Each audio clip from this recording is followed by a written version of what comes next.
easiest games in the 2023 season. I want to dive into this because, it seems like it would be easy to pick the easiest games. They're relatively straightforward to me, to be honest with you. But let's break it down because I think it'd be fun. And hey, we have nothing else to do. And it's our first show back in a couple of months. So first up for me, I don't think it's Duke. Okay. I do think that Duke's going to be kind of a difficult matchup. I think they're going to come in ready. Now they did have a good winning record and they do have a coach that I think is a good coach. Could they have easily had a losing record? Yeah, they could have. But Duke is not going to be just some pushover. But I expect Clemson to win that game. But I don't think it's going to be the easiest game. Let me just put it that way. Now, you may disagree with me, but first up for me has got to be Charleston Southern. Yep. September 9th. Now, this is a home game, and let's be real. Charleston Southern, I don't even have anything to say about this team. Clemson's going to beat this team. They're the easiest opponent for Clemson this year, and it's going to be a game that they win convincingly. Can we move on? You're right. You got the first one right. Kudos. All right. So moving on, the next up would be the game right after that, September 16th, Florida Atlantic. Now, this one I was a little worried about, honestly, because, back-to-back easy games, you think they're going to be easy, and then you have a game like last year, was it Louisiana Tech, where it's like, oh, no, they're actually doing a lot better than we thought, and we better go put our starters back out there because they're coming back on us. Yeah, I don't want that to happen again, but I do feel like that Florida Atlantic's a team that you can't overlook. They have a few interesting factors, by the way, Big Al. Tom Herman is their head coach, and he immediately came in, and the first thing he had a problem with was that they don't really have a good quarterback. Well, he went immediately to the transfer portal and got a former Texas quarterback, former Nebraska quarterback, transfer, Casey Thompson. Prior experience playing with Herman in 2019. So now he has a decent stat line, 63.5% completion rate, 47 touchdowns, and 19 interceptions. He is definitely a threat through the air. That is Casey Thompson. So Florida Atlantic will play an up-tempo style, and they are going to try to exploit Clemson's secondary. I think it'll be interesting to see how good Clemson's secondary really is. I think that will be a test for them. I don't think Duke's going to be a passing test for them. I don't know enough about Charleston Southern or care to really say anything about that game. And then Florida Atlantic, I think, will be the first game on the season. So Duke's going to be the running quarterback issue, right? But then Florida Atlantic's going to be the up-tempo passing issue. So I'm curious to see what happens there. But I do feel like it's one of the easier games when you look at the overall schedule in 2023. So those are two. And then my last one that I had on my list would have to be Georgia Tech. I mean, Georgia Tech, halfway through the season, not even halfway through the season, lost their coach, fired their coach. Now they have Brent Key, offensive line coach. They don't really know who their quarterback is. It could be Haynes King from Texas A&M, the guy that I feel like has that javelin throw. It could be another guy that I don't even know his name or anything about. But the one thing they do have is wide receivers. Christian Leary, 4-star guy. Dominic Blaylock, a guy from Georgia previously, transfer. Yep. So they do have some skill.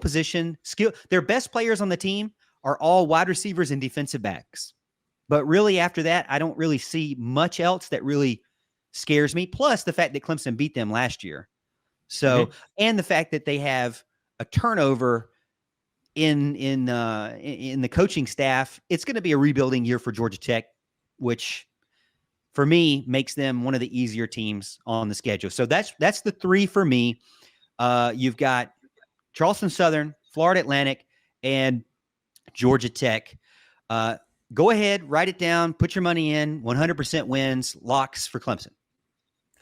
So first of all, I just have to mention the fact that you started off talking about how Duke was not going to be one of the three easiest games as opposed to the actual three easiest games that you're supposed to be picking.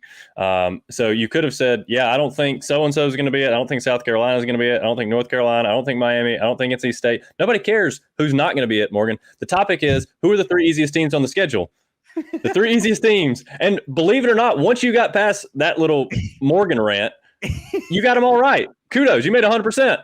And you got them in order. Charleston Southern, Florida Atlantic is number 2. Georgia Tech is number 3. I toyed for a little while with switching Georgia Tech and Florida Atlantic.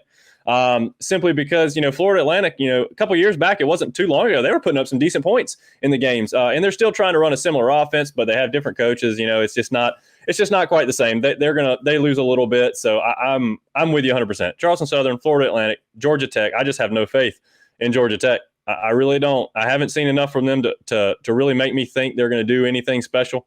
I definitely have those as the 3 easiest games on the schedule. Now, one game that I think everybody in the chat agrees with is that Syracuse game. John Sarian says he's anticipating an ugly game where we'll ignore the stats but have a pretty solid win. I mean, it seems like Syracuse is always one that you have to kind of circle as, are they going to get by this one? Yeah. Yeah, it gets pretty old because they've played us too close too many times, even when we've had, superior teams. They've brought a couple of good quarterbacks in there, and, there's times where it's just been a bad matchup. I think one time it was a Kelly Bryant-led team that went in there. But, I mean, even when we had good teams, they scared us. They scared us in the Valley several times. I mean, it's just one of those teams, for whatever reason, plays Clemson close. So it's one of those you got to watch out for sure. Andrew Watt says, take the spread against Duke. They're a lot better than normal, but they shouldn't keep it close. What are your thoughts there? You're a spread guy. I am a spread guy. And the last I heard, it was 17, but somebody said today it was like 12. So I don't know what the spread is anymore. And I won't look for another few weeks when things start to settle out and we start seeing August camp and whatnot. But I will tell you this, I'm not taking the spread. And if we would have gotten to our 3 toughest games, you would have seen Duke come in at number 3 for me, simply because it's the first game on the schedule. It's the first game on the schedule. Yeah. I mean, Clemson is going to be breaking in, a new, first year basically starter at quarterback. We're going to be breaking in a new offense who's got, a bunch of receivers that they don't have a lot of chemistry with because they've all been injured forever. And we're also going to be going on the road to play them, against a solid team who brings almost everybody back.